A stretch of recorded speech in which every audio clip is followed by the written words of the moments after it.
What is up, guys? My name is Detox, and today I'm bringing you some Domination gameplay on Perish using an MP5 with rapid fire, range, extreme conditioning, quick draw, and dead silence, and my assault kill streaks are UAV, Pred missile, and attack helo.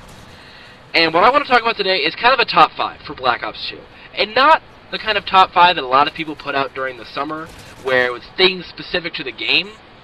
But I want to put out a top 5 that is more directed towards the community and things that would be done after the launch of Black Ops 2. And let me just kind of jump right into it because it'll be a lot easier for you to understand once I get going. Number 5 on my list is Weapon DLC. Weapon DLC has been something that Call of Duty fans have been screaming for since Black Ops, even as far back as Modern Warfare 2. Now, we've seen games such as Battlefield 3 where Weapon DLC is done very well, and it proves that you can do Weapon DLC very easily and still have a balanced game. If you played Battlefield 3, you know that with every map pack came 5 to 10 weapons, and you had challenges that you would use to unlock those weapons. And once you unlock the weapons, it really broke up the monotony because you were using different guns. It was a lot more, at least for me, it was a lot more fun being able to use new guns, having to unlock the new guns, aside from just level, having to do specific things. That made the game more interesting to me, and I really enjoyed that. And I feel like Call of Duty can do something very similar, especially with their Season Pass that they've announced. Number 4 on my list is sponsorships and promotions because of those sponsorships. And I'm not talking about having advertisements in the game. I'm talking about things like, for example, Mountain Dew and Doritos. They partnered with 343 Studios and Microsoft, and they have a promotion going where from now until the end of January, if you buy a 20-ounce bottle of Mountain Dew and a bag of Doritos, that'll give you 2 codes, one for the bottle, one for the bag. You'll be able to go onto a website, make an account, link your gamer tag to that account, and you can redeem those codes for double XP in Halo 4. Now, I think that that's something that could very easily be done in Call of Duty because not only has Call of Duty surpassed Halo in popularity in recent years with the kind of flop of Halo Reach and the extreme popularity of Call of Duty Black Ops and Modern Warfare 3, but Mountain Dew and Doritos, those are just 2 examples of several companies that would very much line up at the thought of being sponsored by Call of Duty. And that would be a very large benefit to everybody involved. Call of Duty would get the advertisement space on the bags of Doritos and the bottles of Mountain Dew. I'm just going to use those 2 as examples because they're fresh in my mind. Mountain Dew and Doritos would get the exposure because Call of Duty players would purposely go buy their products to get double XP. And the players would obviously benefit because they would be getting double XP along with soda and chips.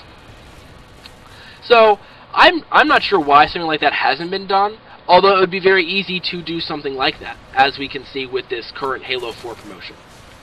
Number 3 on my list is a more directly intertwined relationship with Major League Gaming. Now, what I mean specifically by that is, yes, Call of Duty Black Ops is on the 2011 Pro Circuit, and Black Ops 2 will be on the 2013 Pro Circuit. But I think they should take it one step further. A lot of my friends say they would love to get into competitive gaming, but they just don't know when any of the tournaments are, and where the live streams are going to be. What they could put in the message of the day on Call of Duty, which you guys are definitely familiar with, they could put something in there, for example, hey guys, there's a live stream of a Major League Gaming Call of Duty Black Ops 2 tournament this weekend. We're going to have double XP that weekend in honor of the tournament, but here's a website where you guys can actually go and watch the tournament. And then not only that, you can have it streamed both on MajorLeagueGaming.com and CallOfDuty.com. That way both Call of Duty is getting the exposure on Major League Gaming because players who watch Major League Gaming who don't play Call of Duty would be able to see Call of Duty gameplay. And Call of Duty players who aren't necessarily into Major League Gaming would be able to see the great atmosphere that Major League Gaming gives you, and they would be able to get into that as well. So, again, both sides win. Number 2 on my list is an official place for patch notes. And what I specifically mean by that is whenever you... Have you ever gotten onto a game and there was a patch, and then all of a sudden the gun that you were using very often because it was very good compared to a lot of the other guns just started sucking? the recoil got shot up, the rate of fire got brought down, and the damage dropped, something like an official place for patch notes would be very beneficial to the average player who doesn't want to go onto a forum and look up the specific details of a patch. If you had a web page, or even an entire website, just devoted to the patches in Call of Duty Black Ops 2, it would be a lot easier for somebody to hop onto that web page, go to the current patch, find out what happened in that current patch, and they'd be able to tweak their playstyle accordingly. And speaking of tweaking your playstyle, that brings me to my number 1 on my top 5, and that is an official Call of Duty Black Ops 2 app.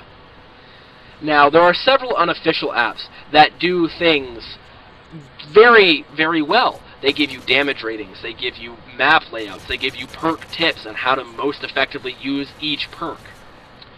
However, the one fatal flaw with the unofficial apps is they don't have the exact damage ratings of the weapons. They don't have the exact boost ratings or the anti-boost ratings of the perks. If you had Treyarch pay somebody to make an app, and you gave that developer the statistics that Treyarch has, that would be a much more accurate app. And then it would be able to sell well because you could say it's the official app of Call of Duty Black Ops 2. So you could charge 99 cents, $1.99, and people would still buy it. I know for sure I would buy it because something like that would benefit my playstyle immensely. I could look at the exact damage ratings of every gun. I could even look up something like the most damage per second at close range, and then use that gun. And that's just kind of my ideas for a top 5 of things that can be done outside of the game that would benefit not only Call of Duty, but the Call of Duty community as a whole. That's what I wanted to bring to you guys today. I hope you enjoyed the gameplay and you enjoyed my top 5. If you want to leave a comment, maybe I missed something that you think would really benefit the Call of Duty community better than something that I put in my top 5. Put it in the comment section below. I'd love to get your guys' opinions. Anyway, guys, this video is just about done. If you guys could leave a like, maybe add this to your favorites, that would be great because not only does that help my channel grow, it really boosts my self-esteem. So if you guys could do that for me, that'd be fantastic. Anyway, guys, this gameplay is just about done. I'm just going to let it play out. My name is Detox, and you guys have a